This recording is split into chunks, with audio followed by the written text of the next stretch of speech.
summers are full on. So as I always say, that keep hydrated, yeah, and take good care of yourself during the summers. Yes. So firstly, I want to thank each and every one of you for giving me so much of support and love in my YouTube channel, and also for your subscriptions, and also for watching my videos and giving so much love in all the videos and the shorts. Thank you everybody.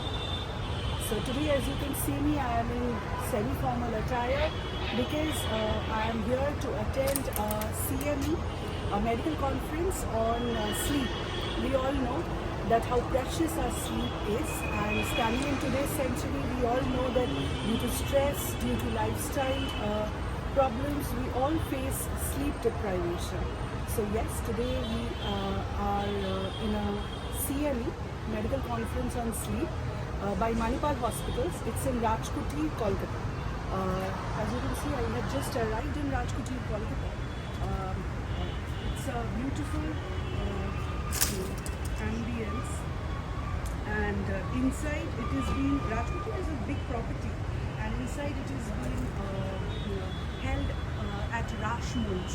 So here I am standing in the parking, and I am now this particular CME, which is being held by Manipal Hospitals. The moderator of this CME is Dr.Dutta, and the chief guest we have is Dr. Krishnan, who is the president of Indian Association of Surgeons for Sleep Apnea. So yes, I'm going to attend this particular CME today. The topic is very interesting. It's sleep. As I said, it's precious to all of us. And not only me, I'm going to take each and every one of you with me to attend this particular CME. I'm going to take glimpses of the CME's panel discussions and attach in my videos so that you, along with me, can together see this and watch this and listen to this and get all the necessary informations that what sleep deprivation can cause. And we have to make sure that we, after this particular CME, that we make our sleep schedule a good one. We have to fall on track, and we have to live our life to the fullest.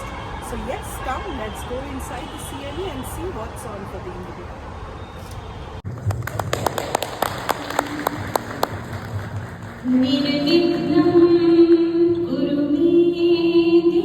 And sleep apnea surgeon, head sleep disorder unit, Madras Against Research Foundation, Chennai, and he is the current president of our Indian Association of Surgeons for Sleep Apnea. Very beloved friend of mine, is an authority of sleep apnea nationally and globally. So thank you, Vijay, for coming down. Now the stage is all yours. We are all waiting for your session on pediatric obstructive sleep apnea, the current rational approach. Recharge yourself after a good sleep. Nice to come back to Kolkata again. Today we have a short discussion on current approach to pediatric OSAs. Basically, I would like to give an overview, and then how do we diagnose and manage. I will go a little fast. So we all know almost 2 centuries back, in 1837 itself, Charles Dickens characterized a severe pediatric partial upper airway obstruction or intermittent complete obstruction.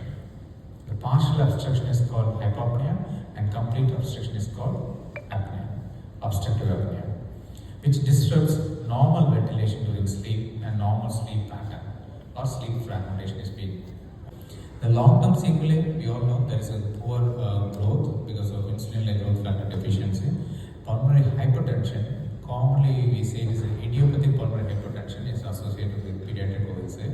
With an esteemed and august presence of stalwarts in respective specialties, without much ado, let us start.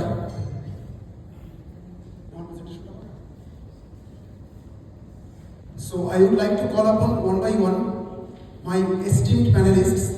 First, let's start with Dr. Shushrut Bandyopadhyay, Head of the Department of Critical Care and Intensive Unit of Manipal, Broadway. Please welcome. So that is there, and the studies which have gone through are basically not very systematic. We don't have any very good idea of how to handle these patients in intensive care, especially Likely. Suppose 10 patients, out of 10 patients, how many? At least 3, At least 3. That's a huge percentage, almost 30%. because we are kind of a stepping stone into the hospital. The primary physicians, as we come across these patients come with metabolic disorders, Pickwick said, and many of them we find with centripetal obesity, and they are even having breathing difficulty when they enter our rooms. He has lost actually in other critical Okay. areas like Interesting. Yeah. such that. Of course, it would be related to heart failure, acute compulsive heart failure. Or, already Orita has told that whether it's an independent risk factor for same Right. and arrhythmias like hypertension and other arrhythmias too. Right. Okay. Thank you. Possible cause for this midnight sudden cardiac. Yeah. At the midnight, the patient become bradycardic. Correct. And if the patient is suffering from OSA, there will be a sympathetic drive. Correct. There will be a QT prolongation. Right. And if there is an increase in sympathetic activity, there might be an ROLT. This might be giving rise to this VT and sudden cardiac death. This is one of the possible causes. The other thing is that the patients who were already put on ICD, when these devices were interrogated, especially those who were having OSA, the machines were triggering at night during this period, 10 a.m. and 6 a.m. So this is the most vulnerable. OSA is not a difficult condition. When the patient walks in himself, you will know, and the patient himself is going to say, "I'm choking and snoring." But the importance of clinical examination and evaluation is to identify the reason, how severe it is, and what we are going to do next. So in that, the sleep diary really helps, and that it's basically it's about his sleep hygiene and what time he sleeps and what is his routine and what is his any medication he is taking. Naturally, all our sleeps are getting disturbed. How many days, how many times it happens, whether he takes any sleep nap in the afternoon. So it's basically describes about his sleep pattern and sleep hygiene. Right. And come down to us after 1 month in the field of status. And it is a kind of very clinically useful tool to rule out other sleepiness causes apart from sleep apnea. As because we all know, sleepiness is not equal to sleep apnea always. So whether the patient is suffering from kind of hypersomnia or parasomnia or other disorders, we can rule out with this sleep diary concept. So I would like to ask Dr. Kaushik, regarding the questionnaire. Progressive weight loss, unless we have this tirzepatide, which has got label update to be used in the space of obesity. And we are going to get semi-injectable once weekly 2.4 very soon. And that's also, again, is, we have a label update for using obesity. Now, what's the problem when it comes to only lifestyle and diet? We have evidences from like direct and direct extension trial, which showed that clearly you lose about 5 to 10% body weight with very low calorie diet, but it's very difficult to sustain that over a long period of time. And what was seen in the direct extension trial was that those who lost weight regained that weight back, and that remains a concern. So you need to lower the set point, and these kind of medications that we are talking about actually does that. So you are addressing body's physiology, which was hitherto not addressed. And when you're doing very stringent diet or exercise, it was Sleep unit in a hospital, starting from a good anesthetic machine and a video laryngoscope, a good microscope, a cutting edge, newest versions population gadgets. Needless to say about diathermy, this monitor, fiber optic flexible scope, take into consideration very important quality of life. If the patient is happy, whatever be the post-traumatic AHI, the old backdated this SHARS criteria, 50% reduction AHI, হয়েছে কি হয়নি, ওটা matter করে না। So this is my last slide, current and future trend. This top left is 4-phase rhinomanometry. This is coming up in a big way to assess the nasal resistance and to assess when there is an increased resistance by acoustic rhinomanometry and 4-phase rhinomanometer. There are suspect cases of obstructive sleep apnea. Then this genial process muscle activity assessment is oxybutynin, atomoxetine, different kinds of drugs to increase the tone. and when there is a tongue-based collapse, so there is hypoglossal nerve pacemaker is very like Shomo, Shobosachi, marketing, digital team, the media, Urpita, everyone is here. A big round of applause to all of you, and thank you, my Can we have a esteemed big round of panelists. applause for our moderator? Thank you so much. Thank you. So, with this, I think we should proceed for dinner.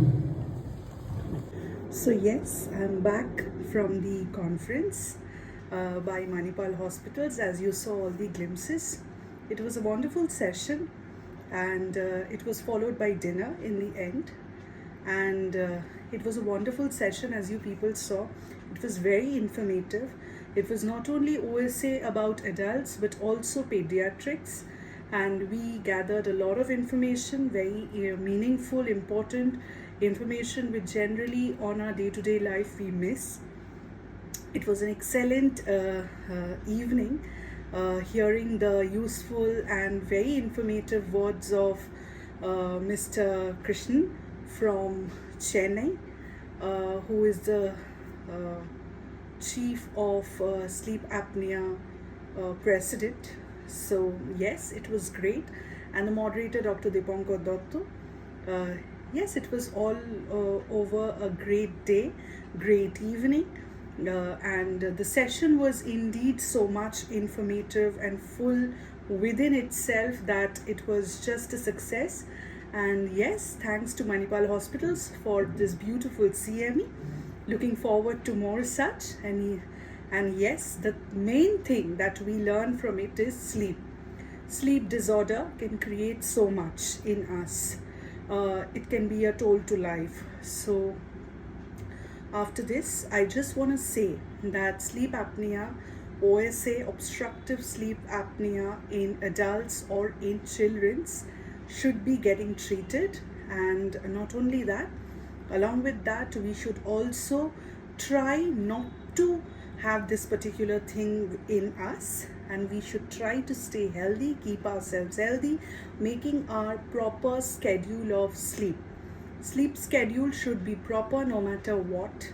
That can eliminate a lot of diseases as per today's whole panel of doctor.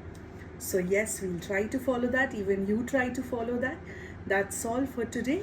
Hope you liked today's video. Much love, everybody.